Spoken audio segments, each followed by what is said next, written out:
say 11 to 14 or something along those lines. Now this guy, I think, may be withdrawing right now. There we go. By sitting him down on his back as well, we've made it... Oh, he's burning and shocked, so he's actually taking damage over time. So can you hit him with a Mighty Blow? Let's see if I have it available. Oh, Yeah. hey, I do. So shocked, I can detonate. Yeah. It's like a cross-class combat. So let the Mighty Blow go off. Oh, it's wide open. Yeah. There we go. No longer shocked. Took the big damage from that. Still on fire. Perfect. So you want to say something about this Are you one? able to show us a little bit of crafting and how that works, and maybe the inventory system? We can show some inventory stuff. But I can show a probably bit of not stuff crafting. around potions. That's Potions, probably yeah. that we can do pretty easily. Well, I mean, the base camp was further back, and you can quick travel to it, I Yeah, guess. we can quick travel to it. That's part of that. So archers have a behavior, you'll just notice he just executed, where when they're under threat, They'll they move will back, try to yeah. fall back. Yeah, and it's interesting because they'll try and fall back behind some of those guys with big shields too. Yeah, yes, they will, absolutely. Now, what Yeah, he can't fall back from is being sat down. Nobody's fallen back from that. We'll do another challenge. You'll notice when I do a challenge and it executes that Cassandra is going to build up guard as part of that. Taunting and other activities are kind So of that guard, that focused. was that little silver thing that Yeah, went over the... that's exactly it. So that's some more health for her ablative.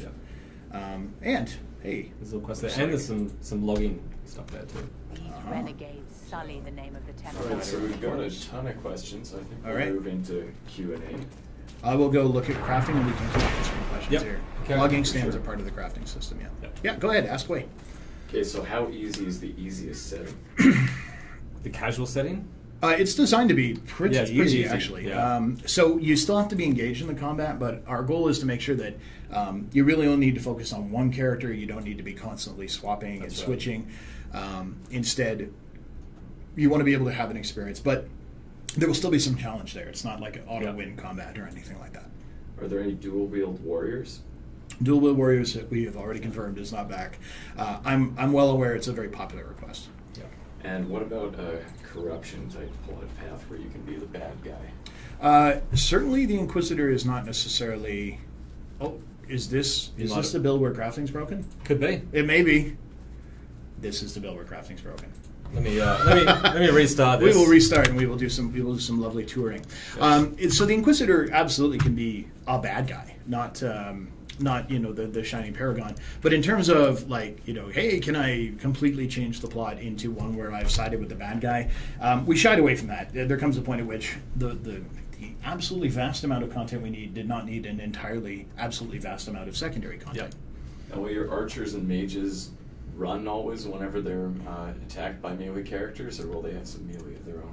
Archers and mages do not have like a melee attack when they have a bow equipped. They have a number of evade and escape abilities. There's any number of ways they can respond to being attacked. Archers can leap out of combat and fire kind of a knockdown shot. There's sleeping dust you can throw at your foes. We've shown that at E3. Yep. Some cool combos with that too. Yeah, all kinds of cool stuff. Back to the Underlands. So, can you talk a little bit about where this falls between the combat that you see in Dragon Age Origins and Dragon Age 2? Sure. Yeah. Cam, do you want to do high level? Yeah, I mean, high level, Origins was quite a slow combat system. A lot of tactical cam usage, I guess, in that. Well, on PC only. So, yeah, on PC. DA2 certainly was a lot faster, a lot more responsive. DAI, so for Inquisition, what we tried to do is go somewhere in the middle.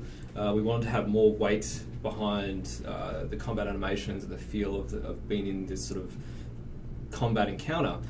So you'll see, when you're swinging down around your two-handed sword, it feels a lot heavier. There's a lot more weight behind it, and so that's part of the the change that we made to the real-time combat, and then obviously bringing in tactical camera back with its full suite of abilities, like we had in Origins, lets you sort of chop and change between the two as much as you want. Exactly.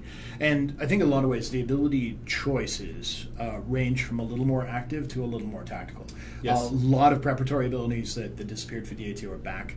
Again, traps, throwing out caltrops, glyphs, mines, putting up Absolutely. walls of ice to block archers. That's right. All those things are very tactical. In fact, they're things that you couldn't do. You couldn't really block pathing and that kind of stuff in Origins. No, and I think that's actually something worth talking about because the environment does play a part in combat far more than the previous game. So if you can find, even when you're exploring an area, you might find a little valley. So if you can get you guys up to the top each side, and you put your warrior down the middle or create some ice, then you can trap people in a spot. If you have a warrior defending a particular area, you've got rock walls on each side. Maybe you have a mage cast a wall of ice behind them as they come in, and now they're locked into a kill box while your range classes are up top. So, yeah, you're just following the E3. I am following you.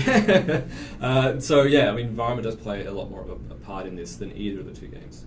And if we kill enemies in an area, do they come back? Do they repopulate? Enemies do. What the game does is it constantly tracks what you've been doing recently. So we've talked about this before. If you go hunting rams for meat or something like that, or you're trying to get leather for a coat of armor, I've got a really cool, beautiful absolutely. spot. It's going to take a while. What will happen is that the population will start to dwindle until eventually you're left with none in the area, none respawning. Over time, that population will grow back up again. Yeah. Enemies like the high dragons do not respawn. Their permanent kills essentially made the area safe. That does result in power for the Inquisition because everybody's like a big fan of you as a result.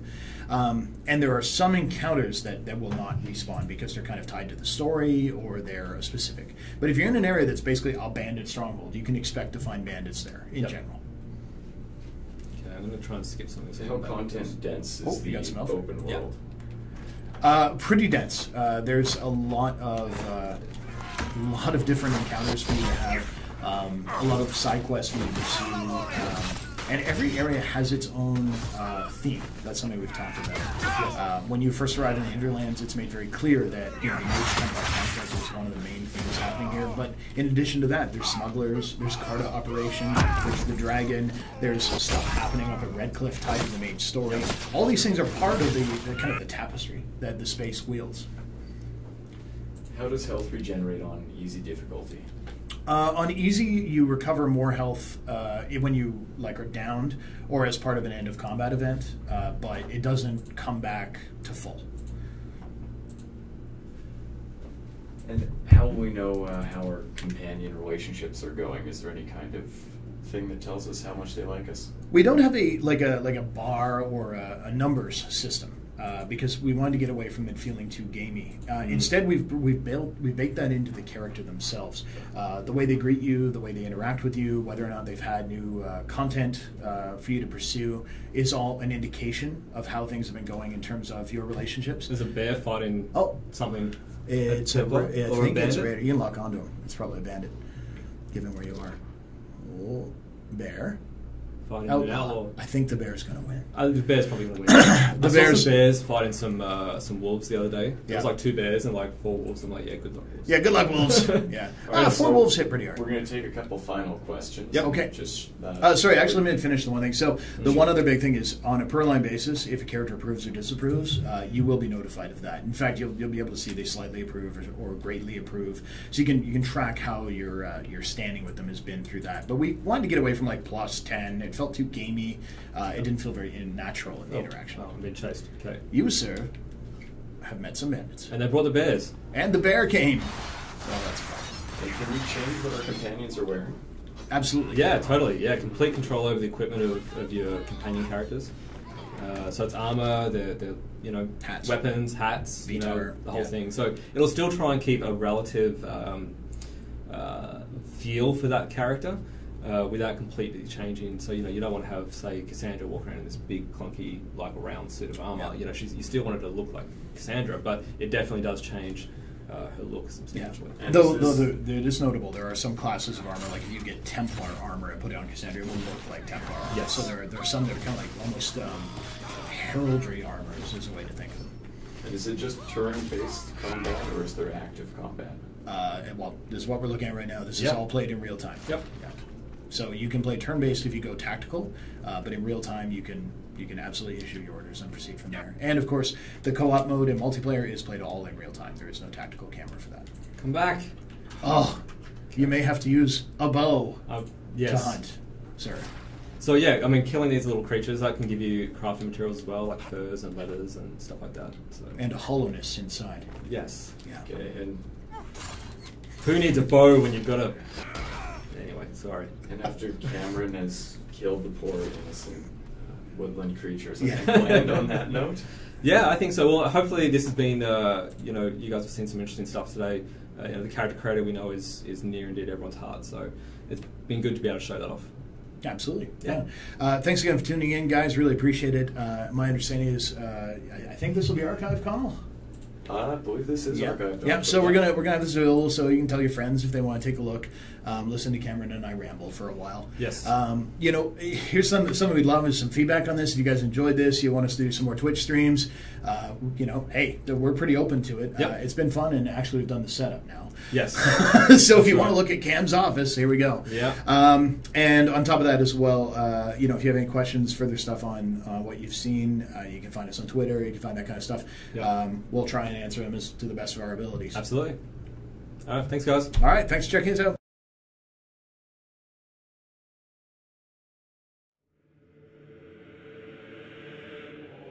Tell me, where is your maker now? Call him. Call down his wrath upon me. You cannot, for he does not exist. They are under the command of the Venatori, in service to something called the Elder One.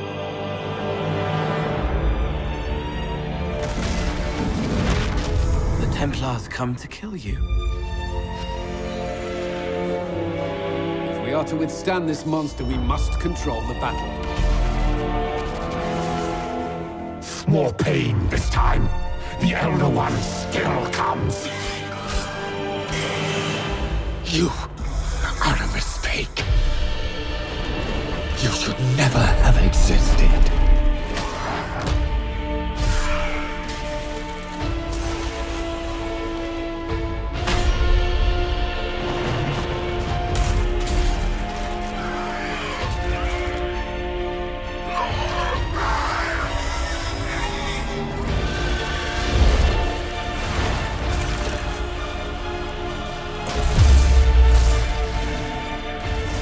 Inquisition! With the Herald! For your lives! For all of us!